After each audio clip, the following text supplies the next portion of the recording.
Oh, it swapped us. What? Hi! It swapped our Hi. positions, Hannah. Ah. But we're right, hang on. Can you hear me? Am I coming through loud and clear? I can hear you. So I'm trying to position my brew dog because I'm hoping we can crack off a sponsorship. No. We don't want to be associated with filthy brewdog. No, we don't. But what I'm hoping is that a competitor will come in and say, I don't like you drinking brewdog. I like watching what you do. I'll send you some of our stuff. It's most likely to be Lidl, let's be honest. I fucking love Lidl. Is it Lidl that do the imitation brewdog? No, it's Aldi, isn't it? Aldi have the whiskey, don't they? That's it won like the world's best whiskey like 4 years on the bounce, and it's like 16 quid for a litre. It could strip you all. They were the same though. There was a Prosecco that I think that was actually Lidl, and that was the same for years, and it was like 9 quid or something. It was the one you'd take to the beach and like on a Friday night. It was that level. The comments have started already, Hannah. I don't know what they're talking about. What's going on, guys? Good evening, Dan. Yeah, Lewis, completely agree with your name, Liam. I'm running with it. Let's not talk about the playoffs.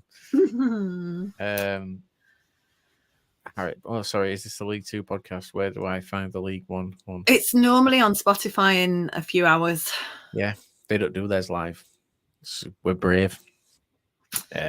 Well, brave, stupid. Just Good afternoon, Reese. I'll be a lady.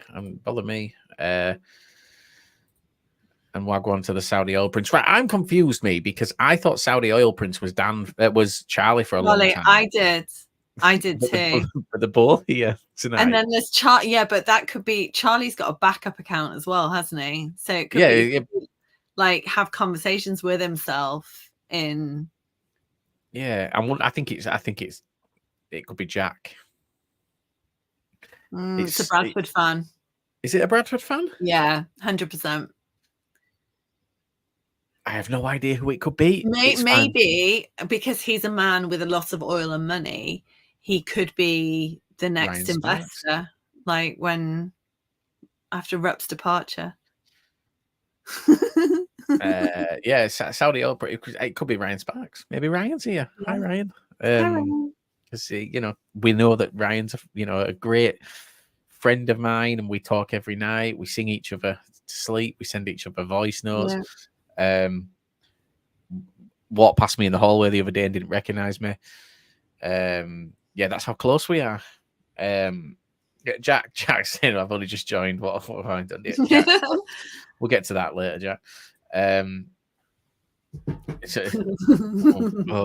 Right. Do you know what? Let's just talk about League Two, because the season's over for the regular teams, but there are the playoffs to talk about. What, for the special teams? Yeah. For those who love League Two so much and just want to stay here, it's over. Let's talk about the playoffs, Hannah, because do you know what? It was quite an exciting Saturday. It was one of those Saturdays that you don't get very often, where there's stuff going on, like second and third was decided, playoffs were decided. There were teams like Barrow, which was like Mansfield Barrow was affecting both of those. And then at the same time, you've got like MK Dons against Sutton. Who are Colchester playing?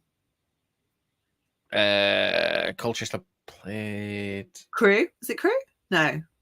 Yeah, I think so. Crew, right. So again, both teams are in there. And so there was nothing really that was 100%. And Sutton did like Bradford did. They didn't offset the goal difference, but the goal difference was irrelevant to us because we couldn't catch Crawley on points regardless at that stage. Yeah. Few comments here. Buzzing Bradford didn't get the playoffs. Aren't we all, Aaron? Yeah, I mean, look, guys, you need us here. I get it. You need us here so that you can have your big payday. So when we come to see you, you can have your big day out, your cup final. I get it. You need us in League Two. And I like being in League Two. So people who think that it gets to me that we're still here, I love being in League Two. I'm happy I don't have to follow someone else next season. I'm a bit sad to say goodbye to League Two. Genuinely, I think community-wise, I think just everything about League Two is great. When we said goodbye on the 606 last night, I was a bit like, oh, wasn't expecting that. Yeah, that's what it is, isn't it? It's the end. And I was talking to, so Stacey and I ended up meeting up before the match on Saturday, not after. So I went into the pub, which is a very Wrexham pub.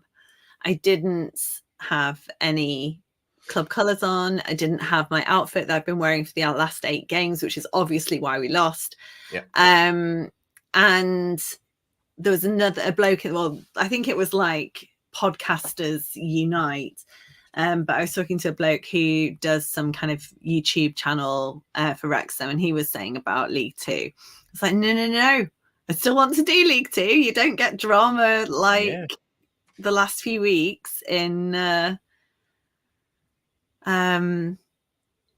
League One. Well, I mean, you do get some bits of it actually, like at Reading and Wigan, and there's been a fair amount of drama in League One last season. I didn't get what Charlie was saying. Because your knee. Because my knee. Paddy has been wearing a hat. He's been wearing a champion's hat because his head got burnt at the Accrington Stanley game because it was a really nice sunny day, and he burnt his head, and he's been wearing a bucket hat since. The one that I had on the podcast last week, not the same one, obviously. Yeah, but Aaron's bit straight away. Big payday. Your Tim Pot. You all think you're too big for the league, and yet here you are, Aaron, talking about us on a Monday evening. Beautiful. Other podcasts are available. I don't. Yeah, I mean, I don't think we say that enough. Yeah. If Bromley go up, hope they sort that pitch out. They have to sort that pitch out. Bromley have I think a fully 4G pitch, don't they? So I think they have to sort that out. We've also got here. We've had it a couple of times. That's Daz. That I was one of the people, or Baz, that I was talking to on Saturday. There you go. Then. See, so now he knows you. Now he knows you're a Stockport fan.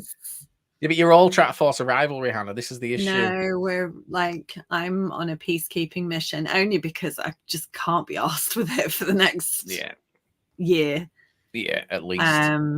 At least, and we've got Bolton to look forward to. So you finally got a rival. Oh my god, though, you know how I've been bitching about the Athletic for the last year, probably. The Athletic there's an article today which is talking about the Wrexham Stockport rivalry, and the only thing that makes it better is that I don't think any Stockport fans other than me have got Athletic subscriptions because they've all cancelled them by now. But yeah, talking about how it'll all start again in August. So I was like silent screaming, like, no, it's fine. Stop it. It's Charlie's made a comment, and it kind of reminds me. Bradford versus Carlisle is the best fake rivalry. It is a fake rivalry. Like there's nothing behind it. You've just been in the same league. And that can be said for anyone, you know what I mean? Like Bradford Barrow are in the same league, Bradford Crew. And like Bradford Carlisle at the end of last season, it was just from a big game, or big 2 games. Yeah. I don't like to talk about that, Hannah. Well, no, I know. But like, okay. I got hit by an e-cig. I mean, I don't like to talk about Carlisle either. There was some traumatic memories for both of us this time last year.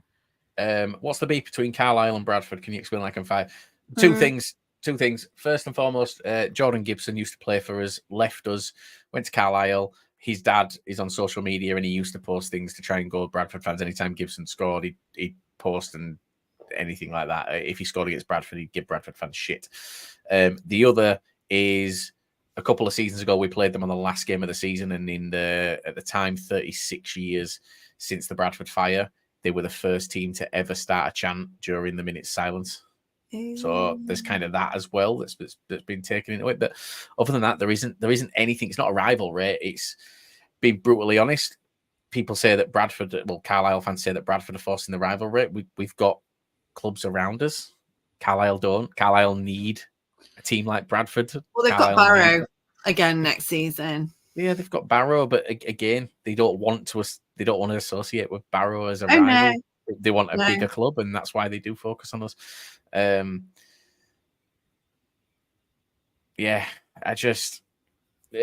else. We'll just talk about Andy Woodman here. He's just obviously at Bromley. I can't stand Andy Woodman. Hope he goes to Stevenage. Mentioned for Gillingham. By the way, let's talk Gillingham, Hannah. It was it Andy Woodman that you interviewed? You and Grant interviewed. Yeah. How's his whole football manager thing gone? I've not heard anything since. Yeah, they were recruiting a scout, weren't they? They were recruiting a scout based off a football manager. Yeah. Oh, I don't know. I'll have a look into that actually. But I do think that Andy Woodman, if Bromley don't come up, has earned a step up at this stage. And we talk about Gillingham, didn't really. I mean, I say didn't see it coming. If their own hadn't come out a couple of weeks ago, I mean, in fairness, their own social media person didn't see it coming. So an hour before, yeah. Not only that, it seems like the entire backroom staff didn't see it coming because a scout or somebody connected to the club posted an article about him an hour before saying, "We're back on the grass today for the first day of pre-season planning for next year." And then this happened. And the Gallinsons had said a couple of weeks ago that, really publicly that they were backing him.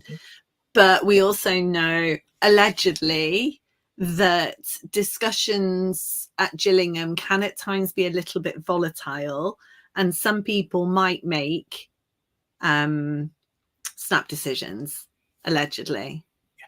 So maybe that's allegedly happened again. Just they got a 23-year-old apparently at Bromley called Nathan, and there's documentary on the Football Manager. Oh, nice! I have to look for it. Yeah, I've not seen it. It's not been well advertised, but I'll have a look. Maybe he was shit. Yeah, maybe so. Man, we can't be, can he? Look where they are. Well, no, but the recruitment presumably would have been done before. I think it's more for this coming, isn't it? I think part of it but is. What a great story that then they've got this lad called Nathan who may see them into League Two. And I was gutted that they beat Alty. I wasn't, in a sense, because they deserved it. They really deserved it. I know, but I'm just, we've got international breaks this year. You have more international breaks in League One than you do in League Two. So I was just planning out Salford and Alty, and I can still go to Alty. You can come to Bradford. Yeah, I could. Yeah. Apparently, is there a history with Andy Woodman and Grimsby? Then I'm guessing so. And Reese said he quite like having Bradford here. Only local game we have unless we're counting Grimsby. Reese, who do you support? Is it Donny? Donny, I think from something. Donny, isn't it? Unless they're counting Grimsby, it's got to be Doncaster. Yeah, it is. It's Donny. Yeah, I thought it was. I thought it was you. Yeah. I mean, look, we'll stay down then, Reese. Just get relegated. No. Lose the playoff. Crew. I mean, obviously, Donny's winning streak has been broken now. With the draw with Gillingham. Yeah. Crew have been one of the more consistent teams this season, apart from the last few weeks when I feel genuinely sorry for Barrow. I feel bad for Barrow. But at the same time, I'm delighted for Scott Lindsay. Yeah, 100%. And I would love them to be promoted. Yeah, after that Dick wrote them off in pre-season in that article that he did. He wrote them off. Well, I like to think that we can take some credit for Crawley's performance, given that our quotes are on the dressing room wall. Genuine. Well, I didn't give a quote. Did you? Yeah. Did you do the prediction? Yeah. So Hannah predicted on an article. So for anyone who doesn't know, back at the beginning of the season, we were working with it was the Real EFL at the time, weren't it? Yeah. Yeah, and Hannah took part in an article about League Two predictions and predicted Crawley to finish rock bottom. Is it rock bottom you did? Yeah. Yeah, and in Scott Lindsay's first post-match of the season, I think it was post-match, I think it was just after he beat us opening game, he quoted it and named the Real EFL and said, it was in the it was in the because they do press conferences there, don't they? It was in the press conference. Yeah, because Mark Dunford, who's obviously the press officer down there for the Sussex I can't remember what it's called, but he won our Journalist of the Year. And he went when Lindsay started talking about it, he went, "Oh well, I won't say anything bad because I won Journalist of the Year for them."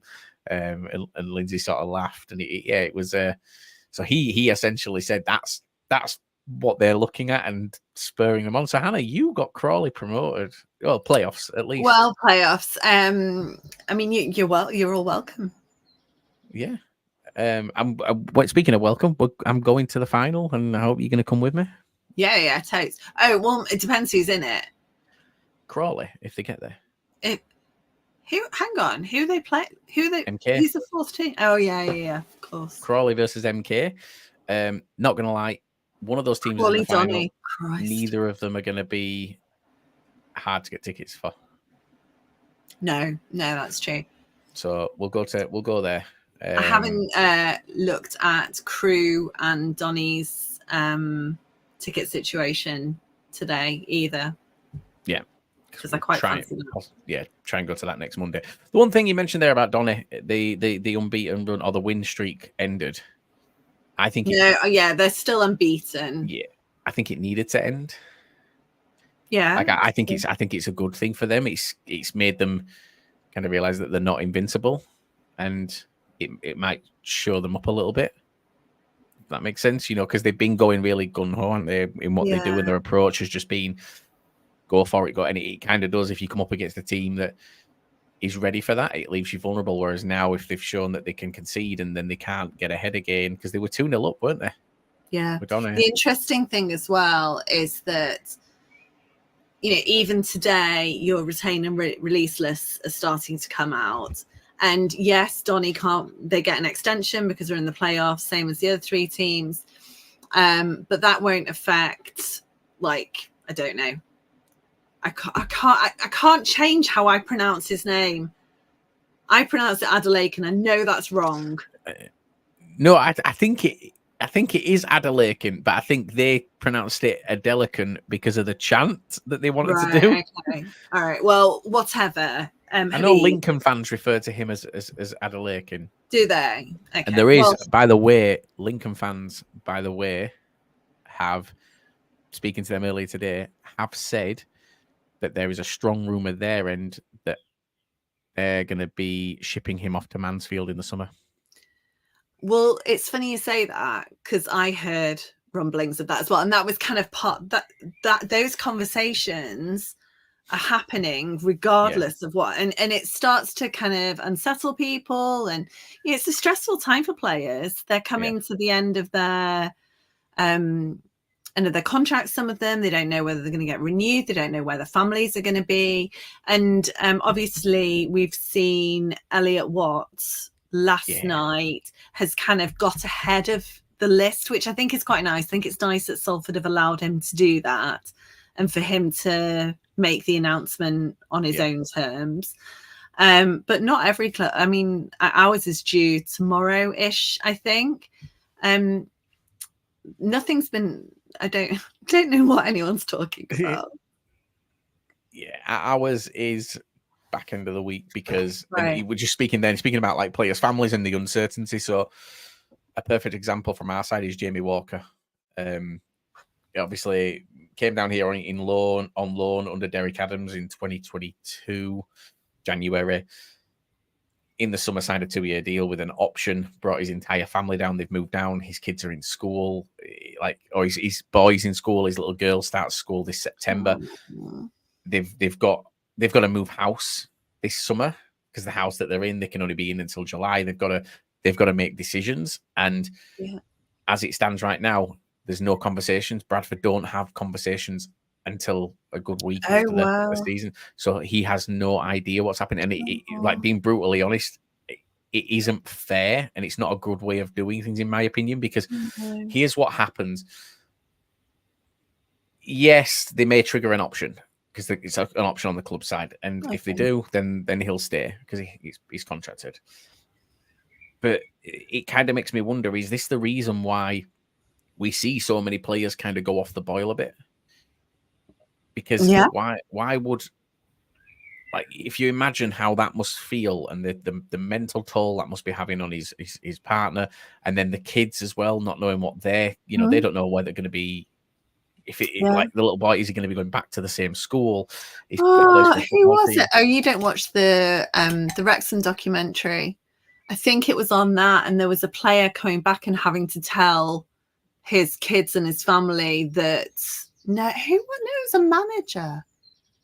Oh, God knows what I was watching, but they were like, no, it was a manager, but I can't think what it would have. Anyway, but it was that, right? Oh no, it didn't get renewed. We're gonna move house. Like, it's all gonna be fine, but it's massively disruptive. Yeah, and it makes you wonder why so many players leave and kind of have negative feelings towards the situation. That's what's right about Abo. He's shite. He started phenomenal for Grimsby. He was great for Grimsby. He was scoring worldies week in, week out. But Mo too. Has Andy Cook got another season in him? Did well, getting 17 goals in 44 games, an all-timer. Andy Cook's younger than me. Can we just that doesn't mean anything? We rule out the old-timer. Andy Cook's got 2 more years on his deal, and I'll tell you, Andy Cook will stay beyond his 2 years. And transition. He's doing his coaching badges. He'll transition into a coach. So when you were trying to make me feel better about the potential departure of Sir Paddy Madden, same situation. His contract's up. I think we'll hope that we'll see that renewed. But I would expect him to be a squad player over the next couple of years, rather than, like, I imagine that club captain role, maybe some kind of. He's doing his UEFA B at the moment. Yeah, so it's Cook. And that's the thing, like the difference, or the thing for me with Andy Cook is Andy Cook's not a pace player. He's not someone that's going to pick. You don't put the ball and take on, run at defenders, take on people and get around them and place it into the corners. Andy Cook smashes shots in from outside the area, wins headers. It doesn't matter. He can continue to do that for another. I mean, I think he's 33 now. Like, I can still jump, and I'm 35, and I'm not fit. So for me, Andy Cook can still go. And we were watching. I think it was at Notts County, and Ben was bouncing Fraser Horsfall around on his knees, and it was one of those like, oh no, you're too old to do that now. And then you're like, no, he's an elite athlete. He'll be fine. Yeah, and I think that there's going to be so many of these players that kind of, your Paddy Maddens, we're getting to that point now where a lot of the big names in the league are at that latter end, and they're going to start to transition it into other roles. So it's like, who's the next sort of, I don't want to say generation, because that makes it sound like a good decade between them, but who are the next sort of big names in this league? Do you think? Obviously, we've got Langstaff at the minute, but Willie, he's not going to stay. You wouldn't think, you'd think he's gone to Swansea. If Bobby Poynton stays, I think Bobby Poynton will be. I've actually found out, I didn't know this, we've got an option on Bobby Poynton. I didn't know this until there's only 2 players in the Bradford squad that we don't have an option on, and that's Matty Platt and Harry Chapman. I hope we keep Matty Platt. He's underrated. If you look at his stats, it's something like, it was like 19 games that he played for us. We only lost 2 or 3. And it was like the other games that we didn't was when we had horrific form. It just shows how kind of solid he is. Harry Chapman's gone. that's Do happening. you know what though? You're right. I don't think there's. I can't think of many players like in that 25 to 30 bracket. Yeah, that are going to be in League Two guaranteed. Maybe like we're going to bring Tyreek Wright in. If Tyreek Wright gets his form from last season, then he's one that for me will be. But Stephen Fletcher might drop down into League Two. Can't see him fitting in Wrexham's 20. I don't think he'd dropped. I think he'd only come to League Two for Wrexham. I think. Thing is though, like Stephen Fletcher is brilliant in the role that they've got him in, where he comes in for the last kind of 20 minutes and fucks shit up. Like that's what he does. And you know that's kind of the perfect way to see out your career, I guess, isn't it, with you? Yeah. Jake is saying, this is breaking news for me. Well, it's you're making me sad that Matt Smith is retiring. Could have 100% done another year. It's not confirmed he's retiring yet. We don't know. I don't think it's been confirmed that he's leaving Salford, has it? No. No, it hasn't. It hasn't been confirmed he's leaving Salford. So we don't know. We don't know anything. No. Yeah, Reese has asked an interesting question, Hannah. How are some players so good for one team and not perform anywhere else? I think it's down to who they're playing with and where they're playing. So Ibi Toure is a fantastic example, who was outstanding at Salford last season. Was in team of the season, came to us and has just not flown in the same way. And one of the things Dave Challoner said, I think it was after the Forest Green game, was that he's not played him where he's been comfortable, and is kind of recognizing that positionally that's very important. So I think culture of the team, the manager, there's so much that affects it. What's going on in their private lives, all sorts. I think that's the most important part. I think that to get a player performing, you need to make sure that they're happy off the field first. I think that's huge. You look at, I mean, we were talking either earlier today or last night about Odin Bailey. Obviously, he ended up signing for you guys, but had he not signed for you guys because of circumstances, Salford wouldn't have got a tune out of him this second half of the season. Oh no, 100%. No, he would have gone back and he'd have been unhappy. He wouldn't want it to be there. And they knew that. But again, and like for you guys, you knew bringing him in, you would immediately have someone who's happy, and this is why I think Elliot Watt signing for Stockport is a huge plus for you guys, because he's not going to move house. His family is settled. He doesn't need to do anything in his personal life. It's essentially just moving offices. So he will hit the ground running at Stockport. Will for me, and I know we're talking like he could if he signed, but he's this for me. It's a done deal. But I think off the field is the biggest kind of factor in. I think off the field with their families, but off the field with their teammates as well. Like Barrow, Pete Wild talked to us about, because they spend a lot of time with each other because they train away at FC United, but effectively every game is an away game for them, because they go and they stay in the hotel in Barrow on the Friday night, and the players go at I think 1:00, wasn't it, that the coach leaves? So the players are there. Pete Wild goes up in the evening. They watch Sky Sports together in the bar. They've got a darts league going on. And I think that closeness. And when I took Sophie to the junior supporters thing at County, I think it was Hippo and Tance maybe, talking about, because they live in the same building in Manchester. Because that's what the club did. They put all of the Aki Wright was there as well. I don't know whether he is. Louis was there. He moved out today.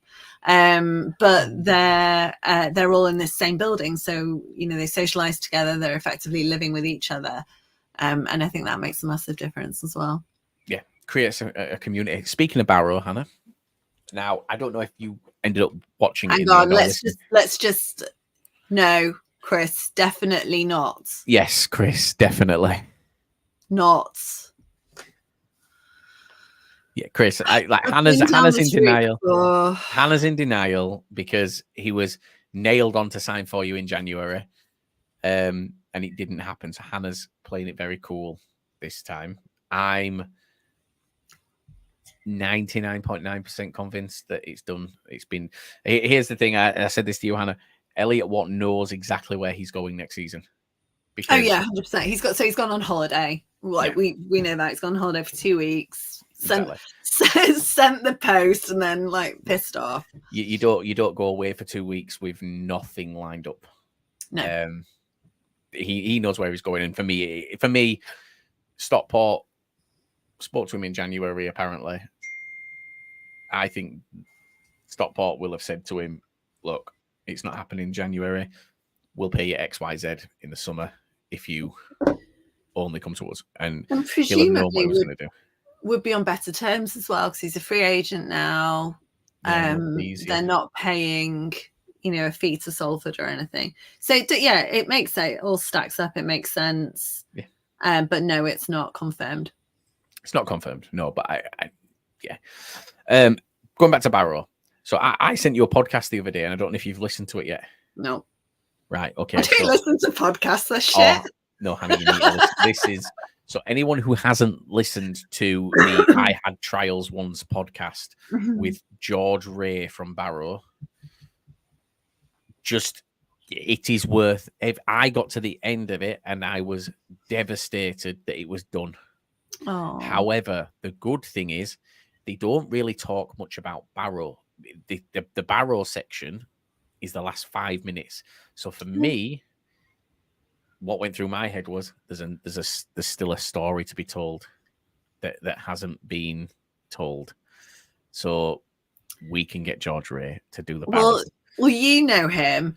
Yeah. I'm basically besties with him because my friend Anne's son is his best mate. So I mean, It feels like it's a done deal.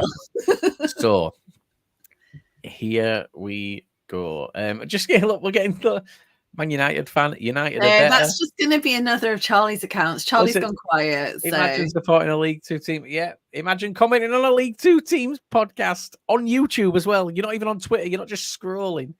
Yeah. Whatever, pal. It's Charlie. It is Charlie, but regardless of if it's Charlie or not, I guarantee I've been to Old Trafford more times than that person. So this podcast, you were in non-league. And that's not to rub it in. There's obviously things here. It sounded targeted. Salford, things like that. So, have you heard of the Footman? No. Okay. So, and this is all within the first 10 minutes of the podcast that is on the way. This broke me. I almost crashed my van. I had to pull over.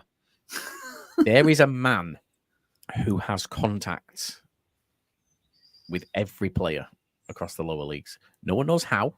No one knows how he gets in touch with them or how he gets their information. He pays players money to tickle each other's feet. What? Right? I swear. And obviously they must film it and send it to him, and then he pays them money. Right? This is a true story, Hannah. George Ray talks about when he was at Crewe. He says 3 of the youth lads went and met the guy.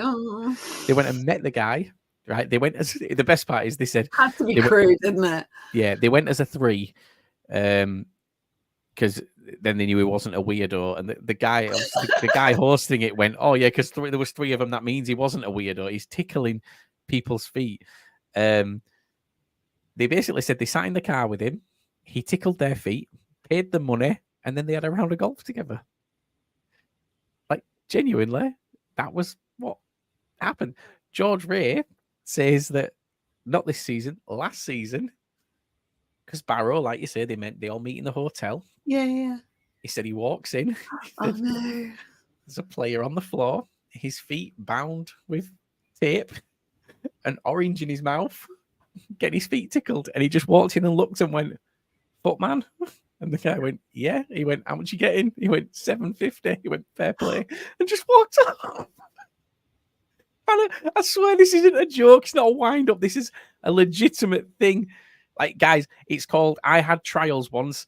By the way, it's a phenomenal podcast. It's Seddon who was at Salford, and it's them that host it.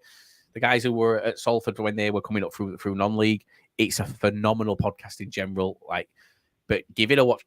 George Ray went one further though, Hannah. Oh. So he said he was in bed one night with. So he said, I'm in bed with this bird, because he talks like that. He's funny. He's so funny.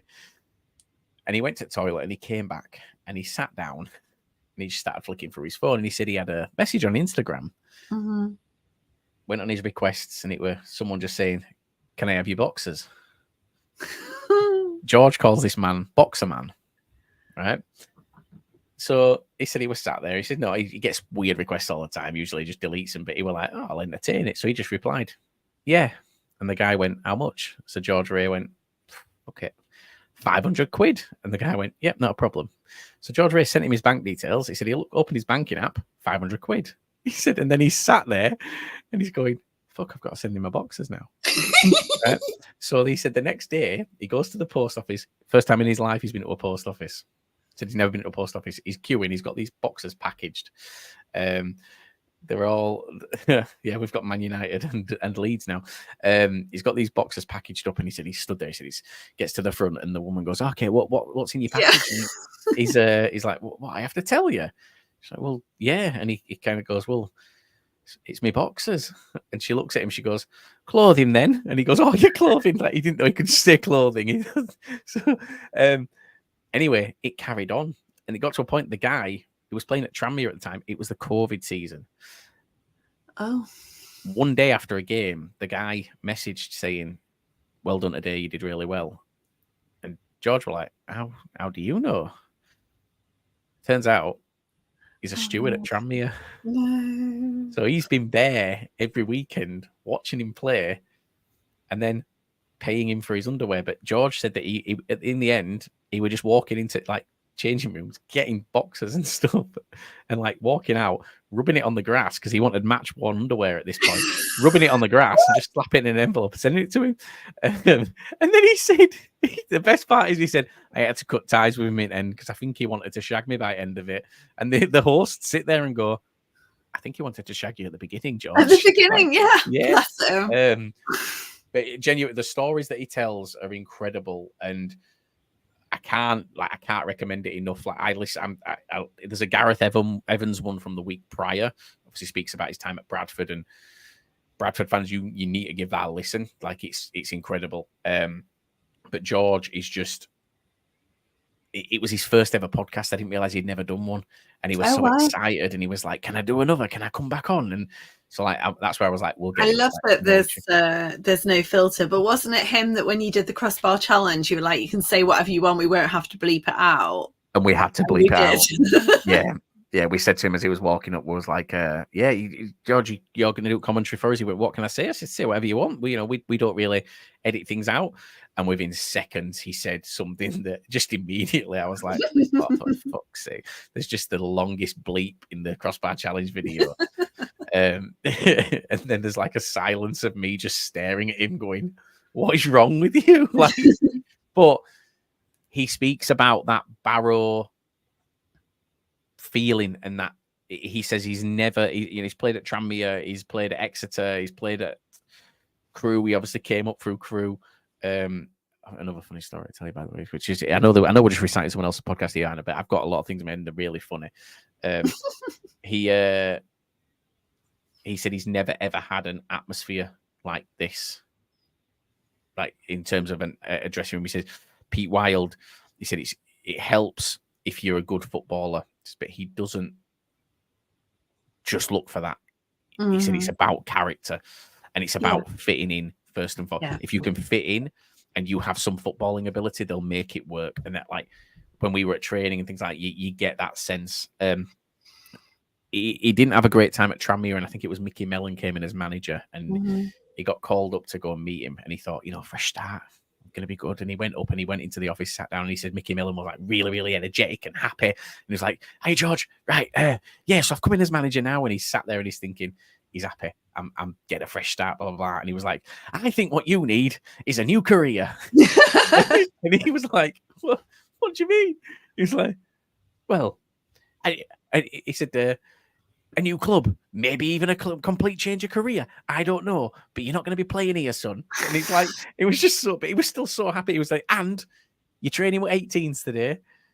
But it turns out Mickey Millen did that to try and spur him on. Mm-hmm.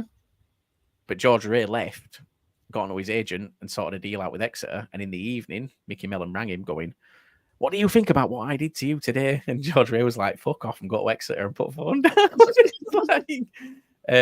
That's kind of where it was. So, yeah, I mean, we've had a request. Huh?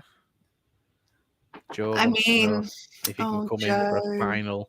I'll send you the link, Joe. We're gonna talk about Sutton dropping out of the EFL. But yeah, guys, genuinely, like, I want to get George Ray on. I think that George Ray is, I think he's great.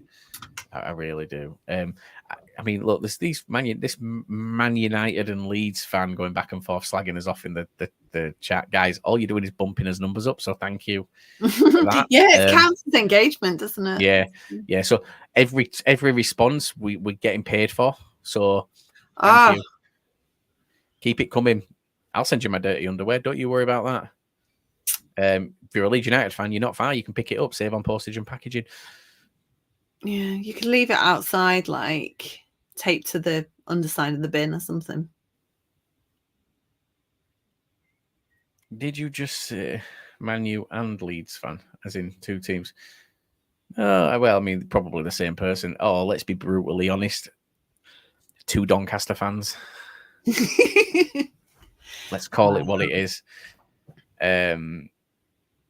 How much do I have to pay? I mean,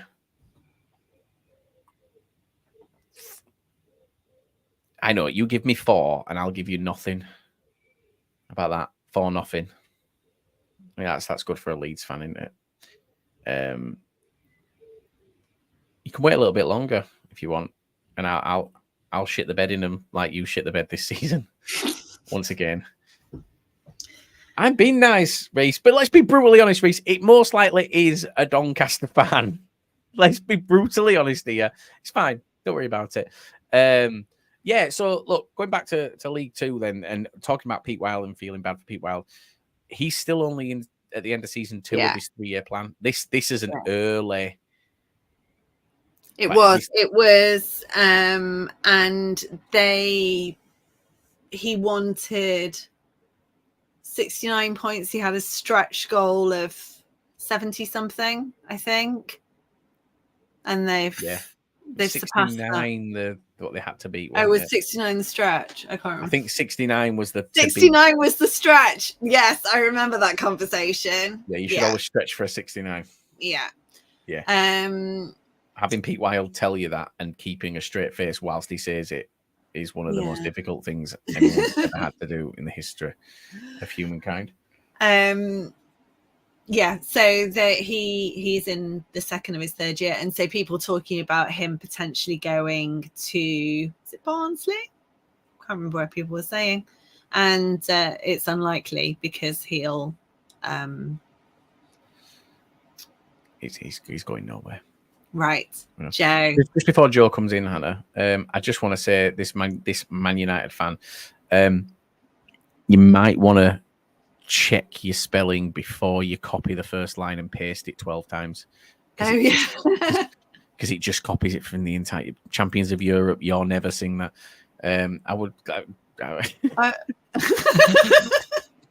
Champions of North Korea. You'll never sing that. Right, let's move on. Let's say goodbye. To Sutton. Yes, from the National League. You're not quite there yet. You're just heading. You've got on the bus, Joe. You've not arrived yet. Yeah, no. The journey's already started to take its toll. We've lost a few people along the way. They've fallen out. There's been your retained list is quite horrific. Ooh. It's horrible. Morrison's gone bold. He's starting from scratch, isn't he? He is. He's doing a reset. He's got rid of all the Matt Gray 8 faithful, which I don't know if I back yet. Yeah, we're done. Which, oh well. I don't know if anyone's seen Lee Angle's Instagram post. It's the most Lee Angle thing ever. What, did he get injured? No. He's got released. Yeah, but did he get injured while writing it? Because that would be the most... No. He's basically, in short, I think he's, let me just check it. Yeah, he's just put his middle finger, it's a picture of like a weird, creepy nanny putting his middle finger up through a window. Posted just after he released the retain list. I mean, he can't be shocked, can he? He's not performed. Where has he performed? Well, yeah, exactly. He looked like he could perform for us, but he was too injury prone. Exactly the same for us. He scored 3 goals in 3 games at the start of us, and then got injured, and then was it his knees? It was his legs. Yeah, he's just looked like he couldn't be bothered. Just tired. He was tired after 15 minutes. Yeah. But yeah, I was going through our retain list. We have a back line that could win us the league if they all stay, in the form of Kizzy, Show Me, John, Goodliff, Jackson, Hart, Williams. We have massive line. Yeah. We have no midfielders or attackers. We genuinely have no midfielders. Like, actually, we have no midfielders whatsoever. Beautyman's gone, hasn't he? Beautyman's gone, Eastman's gone, Milsom's gone, Barden's gone, Fadahunzi's gone, Ngessan's gone, Moore's gone, who we signed in January. Everyone's, Cheers. Hannah's balls it. Cheers, Hannah. I don't know how to make it back. I was putting that. I was trying to mute so I could cough. So obviously that doesn't take into account if people want to poach, because they've just said in the statement, they've said everyone else is under contract. Now, I don't entirely back the fact that Harry Smith... Harry Smith, I don't know. Harry Smith, I think, could stay. And here's why. I think he's really close with Steve Morrison. And I think he's really close with the fans. He was very, not really quiet, but he didn't really interact much with the fans and the media. And then Morrison came in and he went on BBC Radio London and he did a few interviews. And then he's been very close with the fans after every game. He's stood and clapped longer than any other player at MK, which was a ridiculous game, by the way. Genuinely, it was actually one of the worst defensive performances I've ever seen from us. We made MK Dons look like 08-09 Barcelona first half, and then we came out and suddenly started playing football, and it was genuinely there was no midfield. It was just 2 teams playing 5 people up front, which was wonderful considering the fact that MK, I genuinely didn't know they were there to the 80th minute. So that was good. But what's new there? But yeah, I think he'll stay. I think he'll captain, replace Easting, and he'll stay and he'll be captain.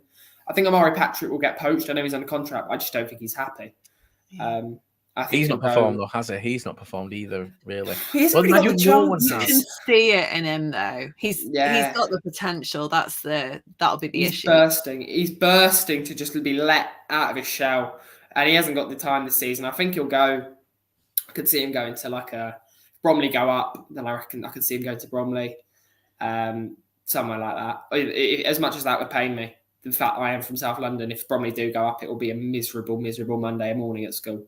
I can tell you that for sure, because I won't be able to stand it. Someone's just mentioned a name in comments. What happened with Pereira? Dion Pereira, he got sent back. He was on the National League, didn't he? Yeah, he went to Dagenham. We had him. Matt didn't really trust, or not trust. He just didn't play him, and he played 1 game against Horsham in the cup, scored 2 goals, and then was sent back. He was here to the end of the season. He just got sent back. Luke recalled him, sent him off to Dagenham. Yeah, it's a bit like he was really all right for you. Yeah, first season. So the first season that we had him, the half of the season that we had him, he was great. Like we loved him, and everyone was begging for him to come back. And then he came back, and I think the issue was in the second season that he was here was that the entire team improved. So when he came in and he was kind of like the big fish in the small pond at the time of how we played, the second season it was more level and he didn't stand out as much. He only had 8 appearances for us, I think, in the entire season. He played all right in those games, but he didn't hit the levels that we wanted this from the season before. So yeah, he weren't bad for us. He weren't bad for us. He just never got the game time. Matt had those periods where he just didn't play players and they just got unhappy. Like he brought in players last season, he just didn't play them at all when they went. And it was like, fine. He had a trusted back four, and most of that back four stayed apart from Milson. But yeah, I'm shocked by Eastie and Beautyman. Like, as much as I get he wants to, I think, not Deadwood's are a word, but I think he wants to make it the Morrison project rather than the Matt Gray continuation. Yeah. Which is fair enough. Imagine supporting a League Two team. I can guarantee that you're from like Cornwall and you've never seen a Man U. Well, the other part is this. Imagine watching this. He's been. Why are you here? He's been here half an hour. He's been here for the last half hour. Why are you here? I'm not. Yeah, I think. Yeah, it will be a different. I'm very interested to see what happens next season. Jack Rosa stayed. This is something that's mightily confusing me since it's come out. He has not played since October. And he stayed and he's under contract. He's not been mentioned. Like, I know manager he's been mentioned. He's like gone and it's not on social media, not on anything. Haven't seen him at games, haven't seen him anywhere. Like, there's a rumour that he was injured. But like, I actually don't know what's happened to him. Are we bringing him back as number one? Fans would love it. Absolutely love it. He was a great keeper for us last season. He just dropped off the face of the earth. Dean Buzanos, who basically assisted relegation. So, you know, I don't know. It's just a weird. It's a very odd retained list. Yeah, I think. I think there's a few fan favourites who I think just a lot of people won't get to terms with. Beautyman will be weird. I don't know where they'll go. That's the thing that really confuses me. I think I can see a lot of them going to places like Dorking. I can see. I hope to God Eastman doesn't go to Bromley because I think that would turn him against. It'll be like an Omar Bougil situation when he gets to Wimbledon. But I just hope that doesn't happen because it'd just feel a bit odd for him to be there 8 years, been captaining, he goes to a club who we really don't like. Do you not think that Beautyman could do a job in League Two for someone still? I think he could. I think Beautyman could. I don't think Eastman. I think Eastman could as well. I think I could see Buttes doing a job for like Colchester or something. Mm-hmm. I think I genuinely going to challenge. Yeah, I think I genuinely do think they both have legs. Beautyman is like he's what Charlie Lakin. He's what like Charlie Lakin's obviously a bit younger, but like he's what Charlie Lakin has in him, just a bit older, and I think the legs are slightly less there. He's just committed, and same with Eastman. Like Eastman and Duke McKenna as well. He changed the game on Saturday. But yeah, I think it's just trying to switch things out. Josh Coley staying is a big thing for us. I think he's been I hope he does stay because he's been brilliant the second half of the season. Craig Clay is under contract, but I reckon he'll go because he hasn't played under Morrison. I think he's just there.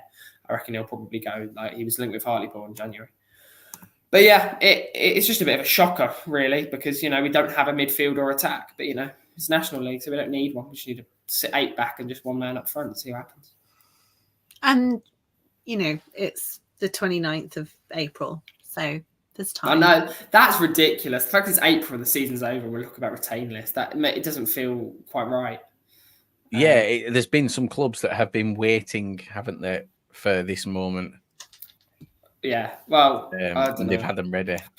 I think, I don't know if you know, our kit man retired on Saturday. He's been at the club 63 years. Oh, wow.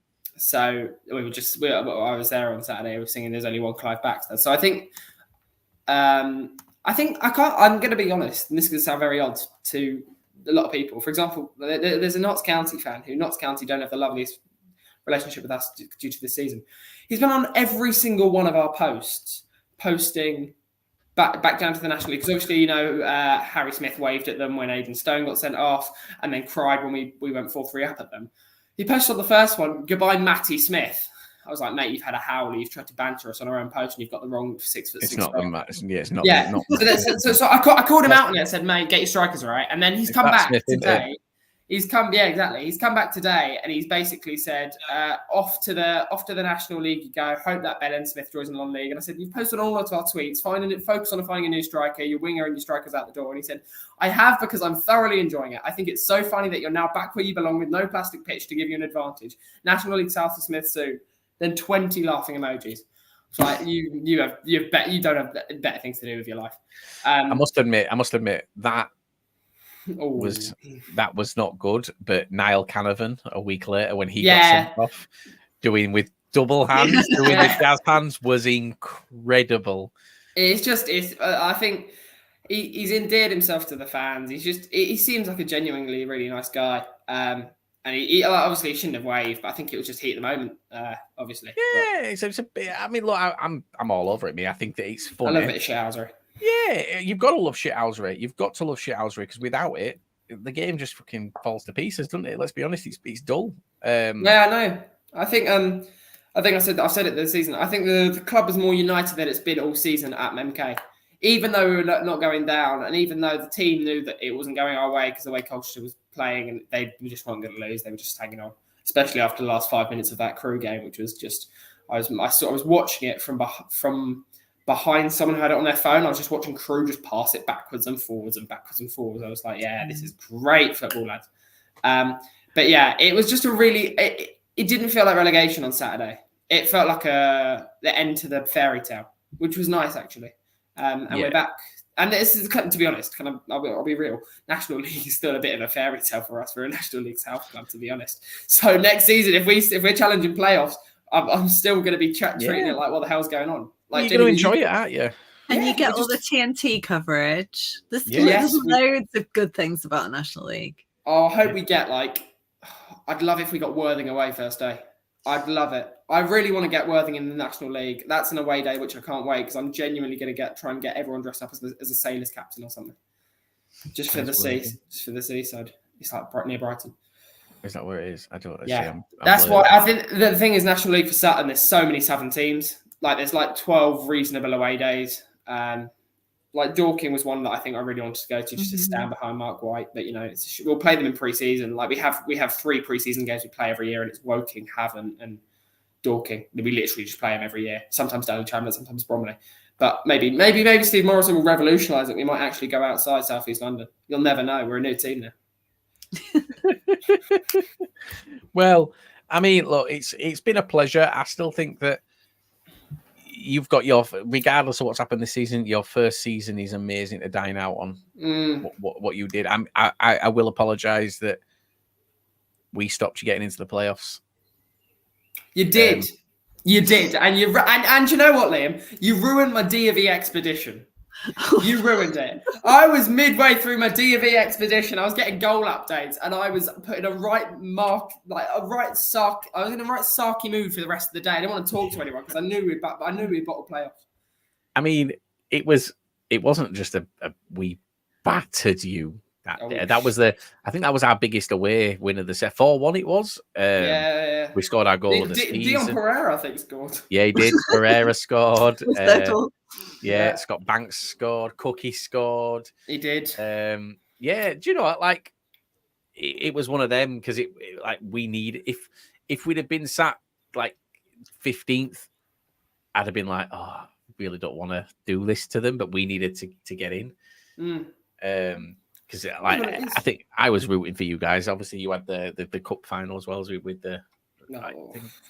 But again, there's teams look at us. We've been here for on League One and League Two since 2007.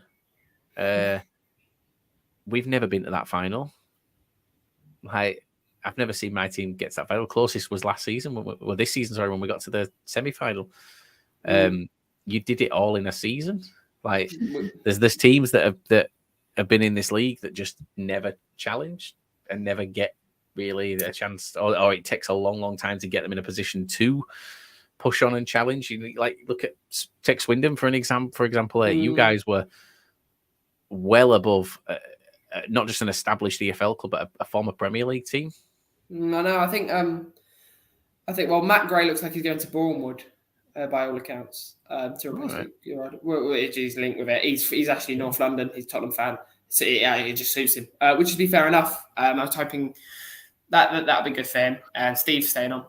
But that's first season was just still was ridiculous. And I think we're just realistically, I think the last home game of the season against Crawley, everyone was in the bar like it was on the first day, and it just felt like the club was a bit returning to its kind of standing a bit, because we got not a bit cocky, but just a bit, oh, hang on, what's going on? And now we're just coming back to like Adrian Barry making jokes in the bar, Tim Vine doing the presentation, and just players coming out to say hello. And genuinely, I think the only one I think a lot of people, as much as like the stalwarts of the club, I think Turpe Fadahunzi, a lot of people will be really sad to see him go. Like other external fans might not know him that well, but he's actually loved by the fans. Like really, he always came over no matter what the game was to say hello, take pictures, autographs. He only joined last 2 years ago, but he's a Loughborough University graduate, and I think genuinely he's one of the most promising like prospects I've seen in the Sutton shirt in ages. So I reckon he'll get a gig in the National League next year and even come back up to League Two, if not higher. I think he's a bit like David Adjaboy. If he just gets his potential tapped into, he can go a long way, because he's just one of football's good guys.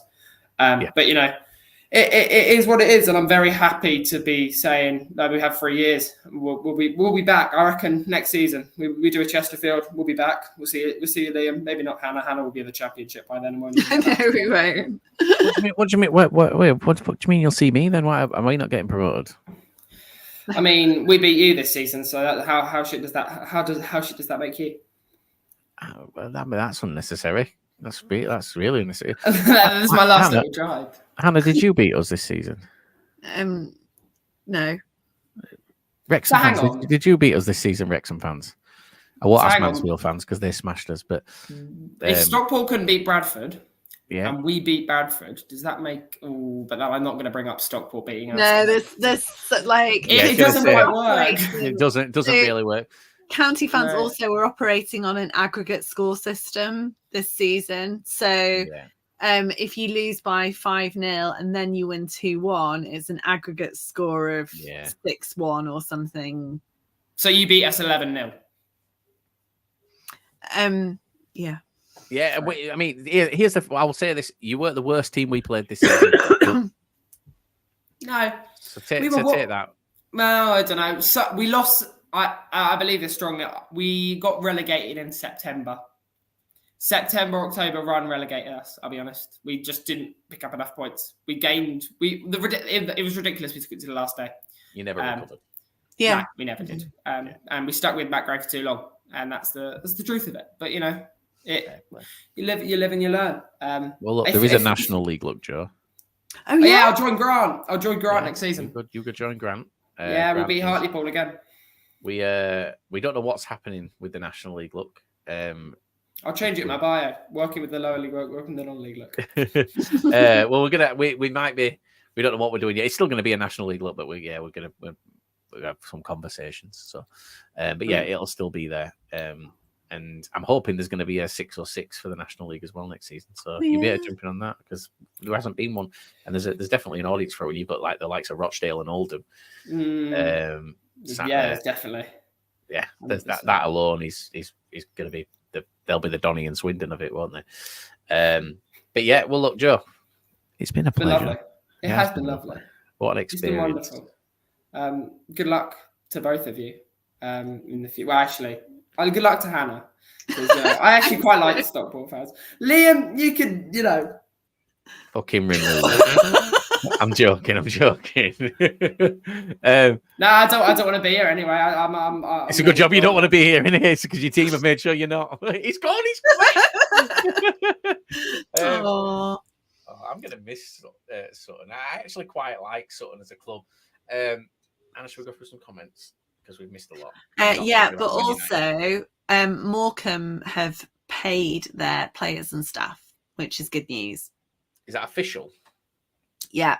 So the deal was, they normally pay their staff on, I think it's the 28th of the month. Which was Sunday. And they were expecting it. So on Friday, they were expecting to be paid early because it was the last working day of the month.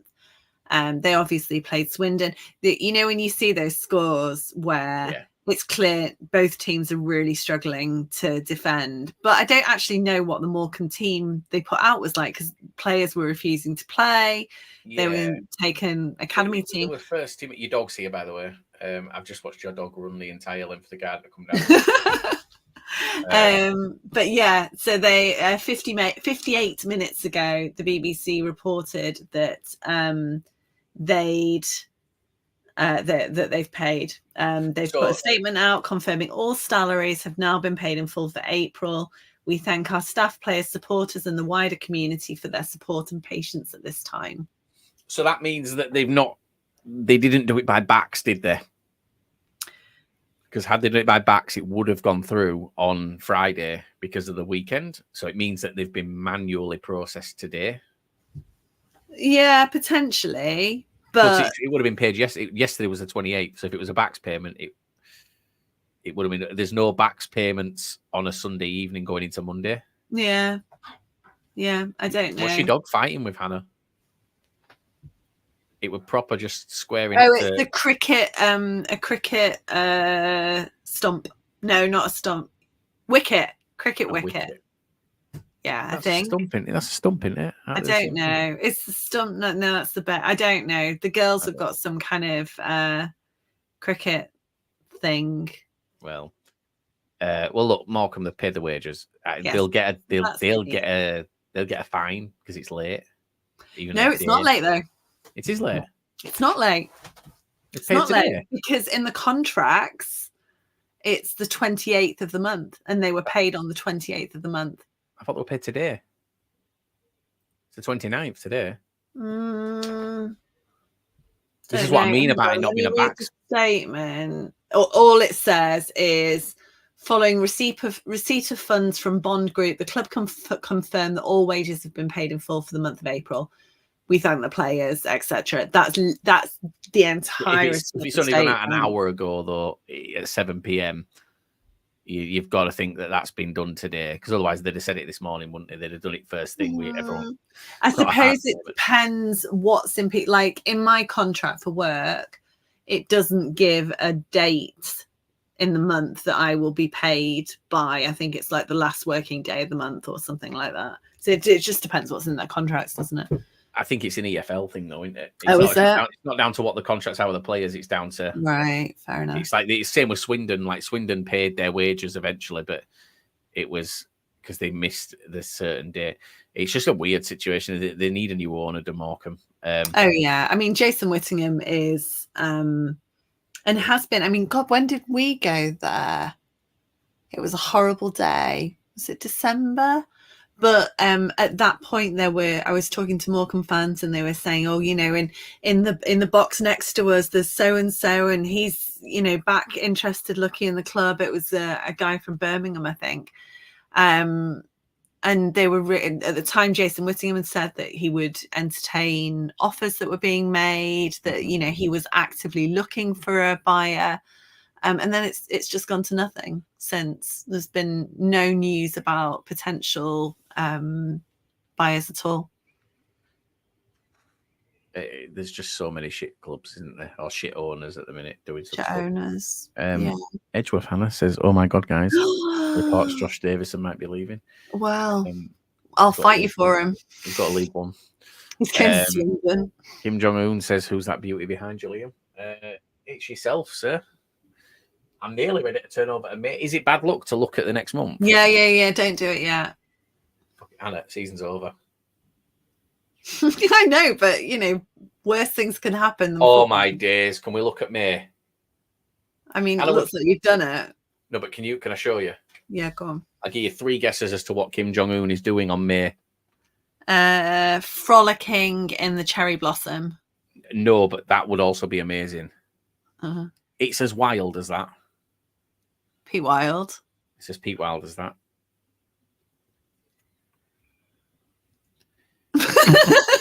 Big DJ Kim Jong-un is. I'm not coming back down here until. So I'm going to just switch it to May now, and I have done with it. What's going on this month? We've got May's. Oh, is it? It's bank holiday next week. Well, that's why. So Crew Donny is a very sociable 5:30 kickoff on a Monday evening. And I get back from my holiday at 2. Oh, I was going to get the train and like I won't have to do battle with the Crew youth. I mean, I'll just drive. Although maybe I'm a bit more scared of the Donny youth. Well, apparently the Barrow youth are quite intimidating. I don't know if you heard Harry's story about Barrow. No. So, no. I did. Yeah, walking back to his car and asking if he wanted some. Are you Mansfield? Yeah. Do you want some? Want some what? Like, I hate people that quote football for that. Ian saying here, season only just finished Saturday and the transfer room was in full swing. It's amazing. Exciting. Like, I can't believe how quickly it started. and I can't wait for the deadline day space already. That's my next thing. Like looking forward to the deadline day. There's like, doesn't the season start before that? Yeah. Deadline day is obviously end of August. Yeah. So there's things to look forward to before that. There's pre-season, there's new kits, there's playoffs with no peril. There's what else is there? Indignation about season ticket prices. What's indignation? That's always fun. 20's plenty. What's indignation mean, Hannah? Pardon? What's indignation? Yeah. Like when you pissed off about season ticket prices. Anger. Yeah, but kind of like if it's indignance, it's a bit more Karen-y. Oh, right. Okay. Yes. Okay. Someone started a rumor, and again, it's ridiculous that these things have started so quickly about signing Ross Barkley. Didn't you do this last summer as well? Ross Barkley was to County was the rumor last year as well. I know, and it was the same person who started, which is another one that I've heard that before as well. Same person who's doing it every year, and he knows what he's doing, and it's funny because people jump all over it. We used to have it with fucking Nathan Everington. No, Nathan Ellington. Was it Ellington? I don't know. Premier League player at the time. Can't remember. Yeah. So been asked. It's all going to be changed over the next few days, isn't it? Notts County have released 6 today. I mean, their defense has not been just to make a point here. I actually do own Doncaster Rovers t-shirt. I don't, but I'll be your bodyguard. They won't get through me. They've got like sharp nails. Let's be brutally honest, it won't do fuck all anyway. Because should we not bait them? I mean, but be right. I'm not overly asked. Like I've been baiting them all season. It's something that's just got silly at this point. Ian has a question for you, Hannah. Well, we've already covered this, Ian, so you shouldn't have been late. It's your own fault. It's funny though to see Hannah's face when she has to address what we have on counter. We don't know anything. We don't know anything for all sure. We know is 99.9%. That's what Elliot Watt's on holiday. That's all we know. Yeah. Which means he's not packing up his house to move from the area. That's an excellent point, actually. Yeah. He's but not... like I said to you, Wrexham, I discovered on Saturday, Wrexham's an hour away. That's commutable. Wrexham won't be shopping at League Two table. Being honest, they won't. They'll be shopping top end Championship and trying to prove a point, won't they? But Elle might want to cheat on Cal with Luke Bolton, although we have got Ibby and Odin, so I don't think Elle would ever cheat on Cal, and that's another reason why I don't think Elle. Oh my god, they were so cute earlier, like with the little like sad videos, the rain, and they're so lovely. This is why I don't think Elliot Watt is going anywhere where he has to move house. Elliot Watt won't commute to Wrexham. He just won't. He's always moved to where he's played, and this is why I think Stockport it means he doesn't have to. You've seen the relationship, and again, this talks about personal life and things like that. That relationship with Hendry is, I would say, from what we've seen, it's like I think it's the best he's had in football. Like that's his best friend in football at this stage. Oh yeah. He's going to stay. He's going to stay in the area. So look, there's a couple of options for teams in that area, but Stockport, I wouldn't even. If I had life savings, I'd put them on it. Would you? Oh Is yeah, that sure? yeah, yeah. But yeah. I feel like we've been here before. We have been here before. Yeah, but we know what happened. Now, yeah, but we know what happened. In it again. Yeah, but we know what happened last No, time. but... It wasn't that we got excited last time and it was never happening, or he got an offer from somewhere. That was never. We know what happened last time. This time, there's no obstacle. He'll be there. He'll be there. Yeah, talking about rumours, Wrexham apparently putting a bid in for Macaulay Langstaff. I can't see him going. It's a good signing. I think he'll go to Swansea. Yeah. I think what the media are doing at the moment is it's properly clickbaity. So anyone like Jody Jones, Wrexham are after Jody Jones. Today, Wrexham are after Elliot Watt because Elliot Watt's announced that he's like, it's just that, as lots of Wrexham fans have explained to me over the last 48 hours, actually no, the last week, it's been a wild ride, with it, that their media pull is massive, and that every time someone clicks on a Wrexham story, it's better for them for ad engagement and revenue and all of that. And media outlets are not stupid, they know what they're doing. So I think there will be lots of that. But in that article in The Athletic that I mentioned earlier, Parky said that we will be going after the same players. So whether that's League Two or, presumably League One and above. Yeah. Or Chris Clark. Chris Clark. Who I he won't have to move either. No, but I don't rate him. I know. It's not that I don't rate him. I just don't think he's what everyone else thinks he is. My only concern about him is that he is good for Alty / good for the National League. And that's, when you look at his stats, which are outstanding, they could reflect that. But when recruiters, scouts go and look at someone, they might go first to look at them because of the stats. But when they're actually watching them play, they're looking for more than that. They're looking for, how they behave with other players, what their kind of general game awareness is like. So you'd kind of expect that there is something to him, and he has got some potential.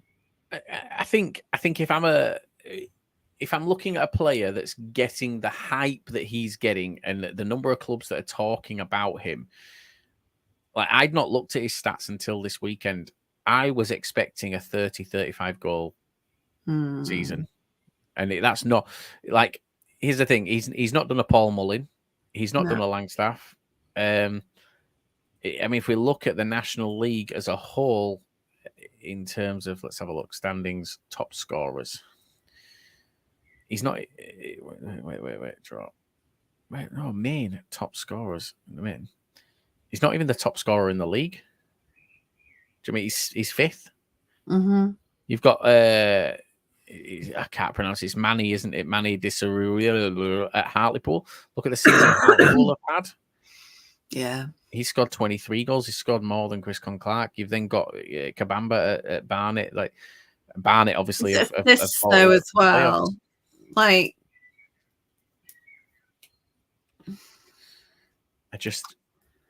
I don't buy it. It's not. I'm not saying he'll flop, but I just don't. I think that a lot of the talk is just talk. Oh yeah, well, it becomes amplified, doesn't it? So on Twitter or whatever, I don't know, someone in the know, oh, Chris Clark's the one to watch. And Aldershot as well, I've got a couple of players that have been linked with County, with other teams in the January window, but they held on to them. And then it becomes you know, when people are making their lists, it's almost a lazy option to say, oh, Chris Clark from Altrincham, because they've seen his name pop up and it just gains momentum. Yeah. But, you know, bet his agent loves it. So of course he does. And it's an easy sell for either a new contract or going somewhere, isn't it? Another rumour that's quite strong at the minute is Johnson Clark Harris to Mansfield. That's an interesting one because he's now a free agent, right? Yes.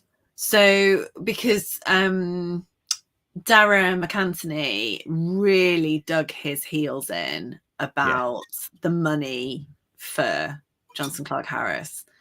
And is it Gillingham that they were talking Charlton, Wrexham supposedly. I think Gillingham were involved at some stage, weren't they? They were a conversation towards the end of the window. But I know with Charlton and he just refused to go down at all. Yeah. Which, you know, I guess he had an idea of the kind of retained value that he had as a player for a club that were going for promotion now in the playoffs. Yeah. So the gamble. Alex, a question for you if you are still here. Obviously, Johnson Clark Harris is a rumour. There's also the rumour of Adelaide from Lincoln, who's on loan at Donny. That's a strong rumour for Mansfield. From the Lincoln side, they're saying that they're pretty much an agreed deal. Would that be a good one for you? John's asked if there's anyone I want for Bradford. Yes. Yes. Yes, John, there is. And I've gone above and beyond. So if this happens, if what I want happens, I'm going to be speaking to his agent about the fucking signing on fee because I have done the job for them. We'll talk about that later. But there's receipts, so if this does actually come off, it'll be like Jake Young's a Swindon. Yeah. So like there are. I've got actual proof of this as a thing. Similar with when I pushed in June last year that Jake Young should sign for Swindon. I said Jake Young will get him in at Swindon, he'll do phenomenal. And look at what he did. I was so happy with that. So Adelaide is a free agent. So then apparently it's a done deal. That's what they're hearing on Lincoln's side, that it's a done deal. So don't know. I suppose we'll have to find out. See what's going on. Have you heard that, Mr. Crowsdale? Yes, Crowsdale and Sarcevic. They're two very, very strong links. Did you, by the way, see Sarcevic traveling through Stockport last night, Hannah? So I was, because classy, I was getting back in the car after I'd been to the kebab shop, and he went past on his horse and car. Going through Stockport. It wasn't even his. He just jumped. Apparently, it was just random. Yeah, because before this does not paint Edgeley in a great light. They were doing like horse and cart races up and down Castle Street, and the boys on the bikes and the balaclavas were joining. It was a very celebratory atmosphere in Stockport last night. Yeah. Alex has said yes, he'd take him. Sticking with Donny, Reese has said Molyneux will leave, and I might correct. I think Molyneux's waiting to find out where you are. I think that makes complete sense. If he signs a contract now, and then you go up, he's got no leverage. He's tied into that deal. Yeah. If he waits until you win the playoffs, he can go, fantastic, you want to keep me? I want more. Like the control's kind of in his hands at the minute, and he won't be short of offers. So yeah, but no, Ian, I have heard that about Crowsdale and Sarcevic, both of them. I'd be brutally honest, I don't see how they fit unless our retained list has some shocking names in it. I can't see how they fit. I think for me, Sars is one of those players that he wasn't particularly consistent last season. This season he's been better, and cynically I wonder whether it's because he's been in the last year of his contract, but he's like Paddy, a kind of utility player that will come on. On Saturday, obviously he had a point to prove, and he couldn't have been shit, could he, on Saturday? Because after all of the videos and everything going around, he just gets stuck in, and he's been criticised. I remember being at Northampton, must have been last season, and someone in the ground saying, "Oh, you're lazy," and at the beginning of the season it was, "Oh, you're fat." Like, I saw him by the pool in Pinatar. That man has no kind of weight issues, and actually he was running around with his top off yesterday as well, and just to prove a point. No, yeah, probably. As Nick says, he is very injury prone, as are Macaulay Southam-Hales, who I absolutely adore, but he's out for half the season every year. And when you've got players like that, he was brilliant in that in our winning streak, but pretty much hasn't played record-setting. Record-setting. Well, also we were. Is it a League 2 record, that, Hannah? League 2, yeah. Is that what it is? So it's not just. It's not a Wrexham record where they've just done what other teams have done in records. No. No. And there was another one, because we scored on Saturday.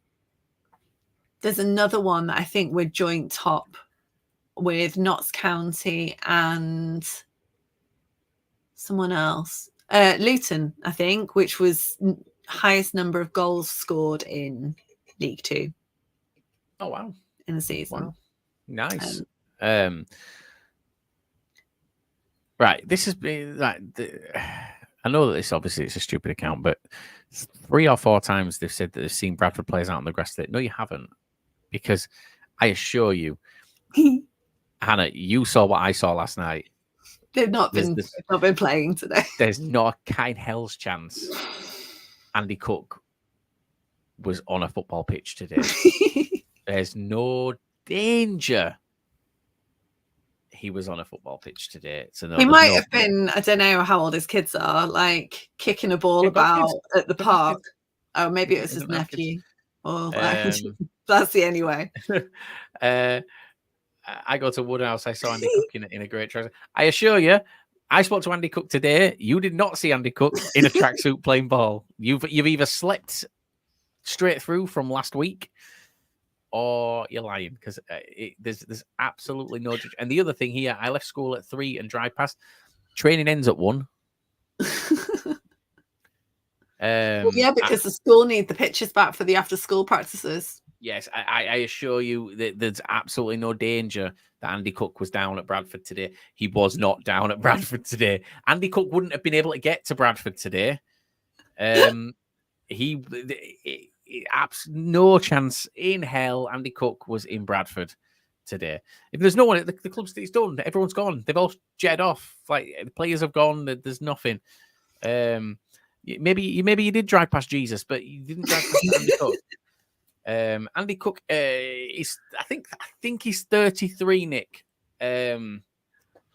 He's a special player. He's Andy Cook. For me, he's underrated. But I think he's another one where if you picked him up and transplanted him into county, which I don't necessarily agree with Nick, but I don't think he'd have the same kind of workhorse output as he does at Bradford. Yeah. You don't play that style. You wouldn't build a team around Andy Cook, whereas we build a team around Andy Cook. And I promise you, and again, I can confirm this, I know for a fact that Liam Ridehalgh wasn't there.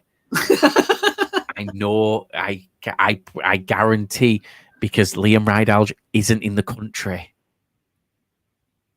Like, I don't know who you saw. Maybe they had cardboard cutouts. But it definitely wasn't them. I'm not going to text him and apologize to you either. Like, Ciao. Yeah, I mean, don't know. It's just rumours at this stage, and like, yeah, we've been told from Lincoln side that that's what they're hearing is destination. So, yeah, God knows. It was the highest scoring League Two for goals.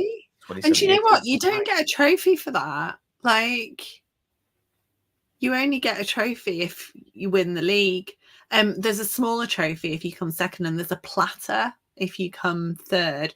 That they were eating sticky toffee pudding off or something ridiculous in Mansfield today. It's really valued. Yeah. I mean, everyone needs emergency plates, don't they?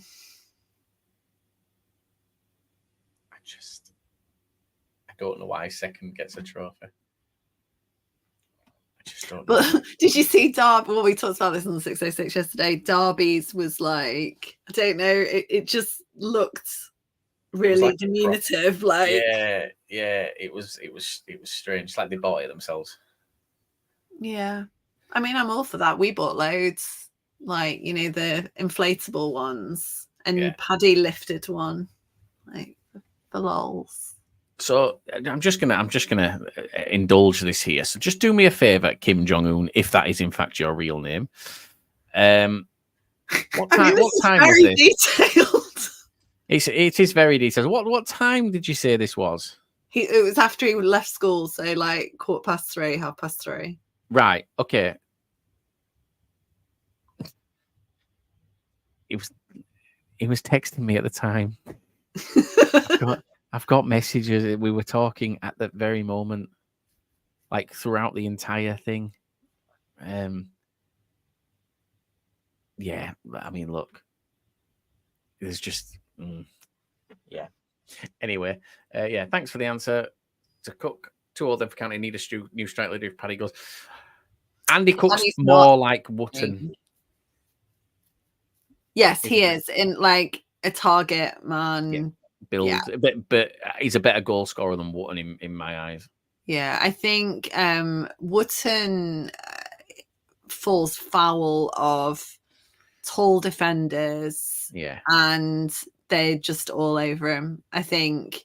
And you know what? Louis Barry's been the same since he came back. Like, people have got his number now, and they know, or at least think they know how to defend against him. And he gets frustrated. Wootton has the patience of an absolute saint. How he doesn't lose his shit, which is exactly what they're trying to do. Yeah. Can I just say, if Paddy Madden goes and you are looking to bring someone in, a similar mould, build. No. If you are, no. And I'm not just saying this because I think we'd get a fee for him, but Jake Young. Yeah, maybe. Is of a Paddy Madden mould. Yeah. And you would play a style that would suit Jake Young.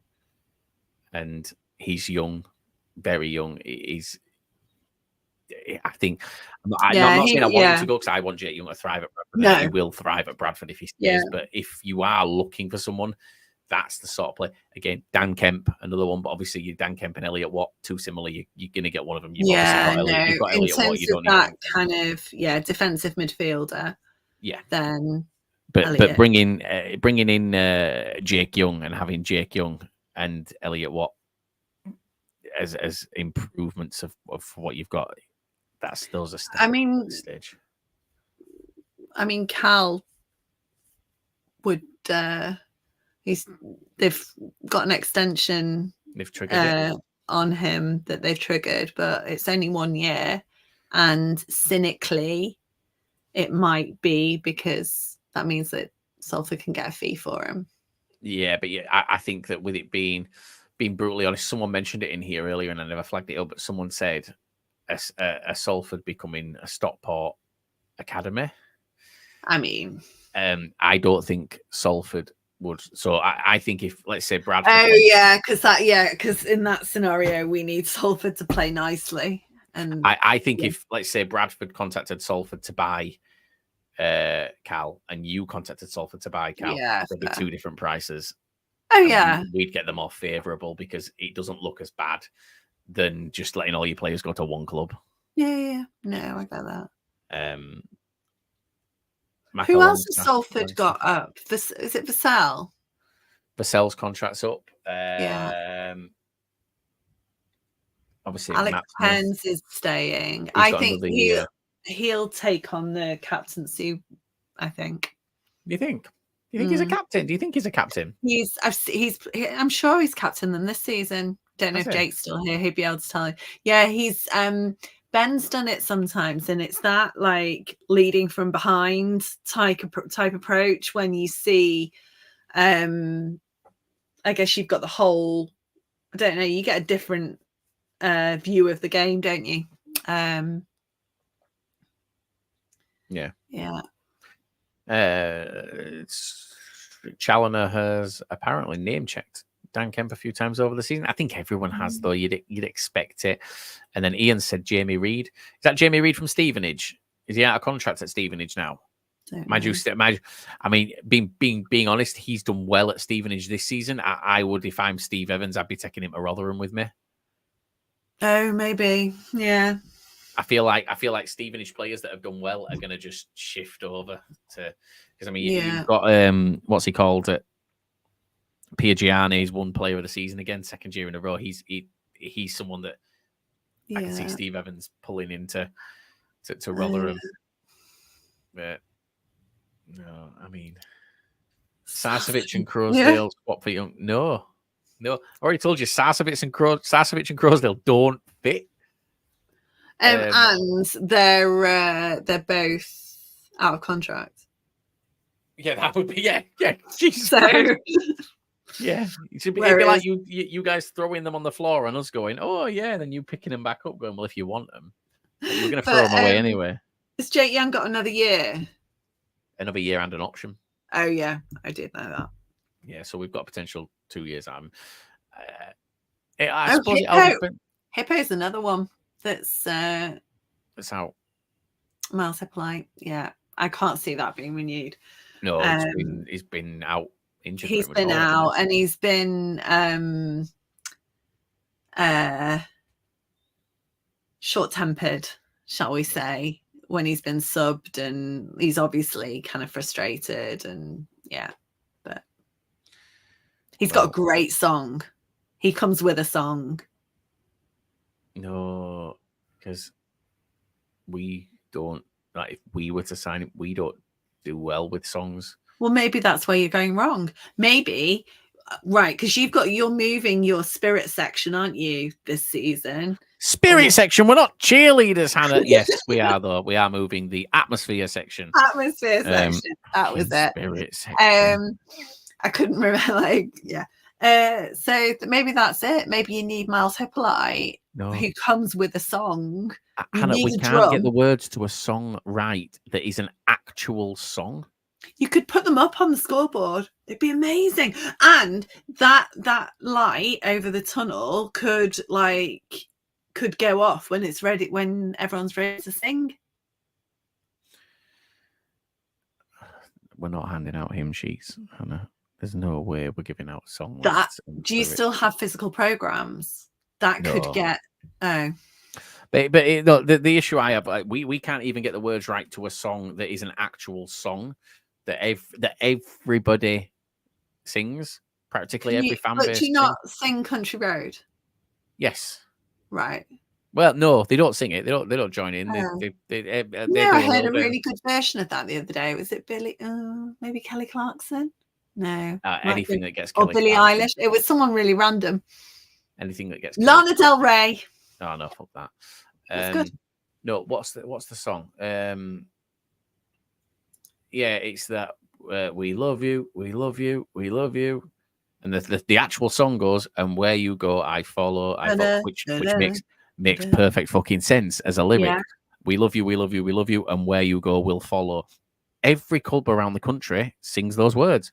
Bradford, we love you, we love you, we love you, and that's the way we follow. That does not make sense. That is completely fucking, that is just nonsense. And they don't hear it and go, Oh yeah, we're talking fucking nonsense there. I wonder what the words could be. Oh, it's a real song, and then look at the lyrics and go, maybe that makes sense. Oh, right, I've got it. Okay, so in the spirit section, on the back of the chairs, you could have like a different lyric or like song every week, and then like it's there. It's just there for them. It'd be perfect. Charles just said Donny fans do the same, and that doesn't surprise me. I mean, that's not a ringing endorsement. It's not, yeah, Charles. That's not the thumbs up you think it is.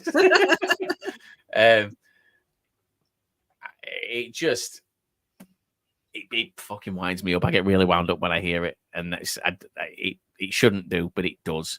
I've been in home ends when we've been playing away. I've been in home ends and I've heard them start singing it, and I've gone, oh, fuck's sake. And then I've heard people around me go, did they just say that's the way we follow? Yeah, yeah, they did. In fairness, I think we talked about this probably about a year ago. There are county songs that I was singing wrong for years and years and years. And it was the scarf. And the only reason I worked it out was because I looked for the lyrics to put on a mug for someone. And I realized I'd been singing it wrong, like for 30 years. Do you ever do that though? I listen to songs now that I've listened to thousands of times, and I'll be driving along and all of a sudden I'll just go, oh shit, and realize what the lyrics actually are. And then think about what I've been singing and realize that what I've been singing makes no sense whatsoever. Yeah. I still do it now, which Liv's a nightmare for it. But what Liv does is Liv sings them wrong so confidently. Yeah. And it's what was it? We were in a bar in Chester, and I mean this is League Two related, obviously. We're in a bar in Chester. Oh, what's the song? I've got the tune in my head. Do you know the song Albuquerque? Yes. Albuquerque. Like that's not what I was thinking. Those are the words. Those are the words, and that's the name of the song. We're in a bar, and there's me, there's Liv, there's Liv's cousin, and Liv's cousin's partner, and we're all sat there and we're just having a drink, and Liv's singing along to this song, and we know we're Liv when she's singing. Hang on. No, right, here we go. I knew she was watching. Right. I'm not respecting the note. Anyway. I've got Liv's back. Right. I can end this. No, Hannah, you need to hear this, right? We know when Liv is singing confidently, we know that she's going to get it wrong. Because when she's 100% sure, she's usually 50% wrong when she's singing. And we're sat there, and me and Scott, Liv's cousin, kind of look at each other, and we're both just staring, waiting for it. And Liv's singing along, and then she just all of a sudden screams. Bear in mind, the name of the song is Albuquerque. And Liv screams at the top of her voice, I want cookies. And we both just went, right, stopped and turned, and we're just like, right, you thought that were the words, didn't you? No, but I know the song, and I thought it was I was cooking. Fuck me. Maybe we've got it right, or variations of it. No, you haven't. Because so what is it actually? Albuquerque. It's Albuquerque. It's a place in America, isn't it? Albuquerque. I mean, now that you say it, it makes sense. But anyway, so we're sat there. But that's not the only thing Liv did that night. And it wasn't even about song lyrics this way. It was right after she started getting pissy with me. She said, will you go ask him to turn that air conditioning off? And I'm going, what air conditioning? And that air conditioning unit. And she's like gesturing with her head, and I'm going, what air conditioning unit? She's going, this fucking big air conditioning unit above my head. I'm like, Liv, it's a speaker. Place didn't have air conditioning. Window were open. So she had control over that. Yeah, we've had some belters from Liv. She hears the words of songs. We'll be driving, and I have to pull over and just press pause and just go, what did you just say? And she'll deny it. She'll deny it completely, but she can't tell me what she's actually sung. It's like she can't tell me what the words actually are. Right. But she don't want to repeat what she said. So Ian says it's P-Fast Swell, the king of rock and roll. Does that mean like Yes, there you go. Hot dog, jumping frog, Albuquerque. Yes, I'm not wrong. That's so that's different to what I was. Hot dog, jumping frog. That's that one, isn't it? No, Albuquerque is the other. It is. Oh, We had it up. We had it up, and we listened to it, and we play anyway. Liv was, and it happens all the time. We fucking love it because we know that she's gonna just. She. It's always the name of the song that she gets wrong in the lyrics. So the name of the song doesn't feature in the song with Liv. But yeah, it is what it is.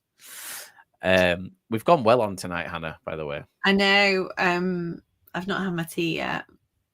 Oh, I've had my... Oh, well, just to prove people wrong, I made a coconut, lime, and ginger chicken black bean stir fry. Yeah, and it was fucking banging.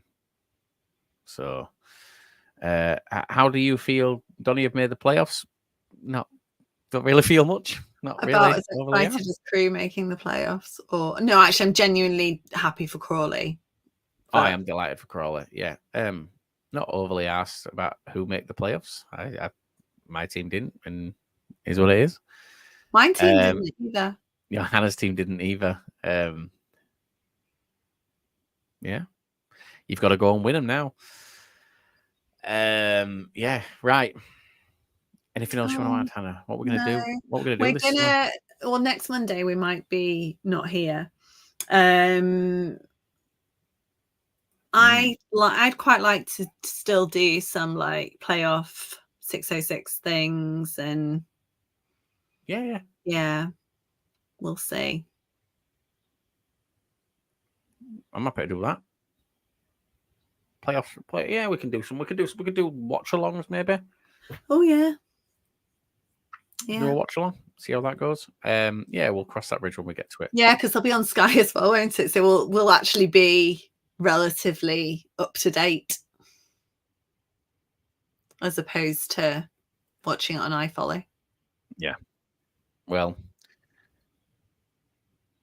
Yeah. I mean, look. When I'm just reading here where Ian, like they're saying, Ian's right. Ian, that's the song. Like that is that song, and it does say Albuquerque. That is the song. Yeah. Completely. No, Ian's right though. What I was singing. Oh, were you singing something different? I don't know. Yeah, but that is the song. I've just checked. Well, that is the exact song. And it was, yeah. Yeah, it is. But doesn't it go? I'm the king of rock and roll. Completely. Yeah. But isn't whatever. We'll go and Google. Yeah. No, I'm not. I've got no voice from all the singing, Charlie. It's terrible. Right. Well, let's just okay. Let's just end it there. But we'll see you over. We'll see you over the next few weeks. We've got the Euros coming up. Oh yeah. Got that to deal with, and I am very much club, not country. So that'll be. You'll be in for some fantastic takes. Well, and again, to just repeat what we said last night, I hope everyone enjoys the Euros. I hope everyone has a really good time. And any Wrexham fans that are watching, can you pop the bins out while we're gone? Thanks. Fair. All right. Bye. Bye, guys. It's been fun.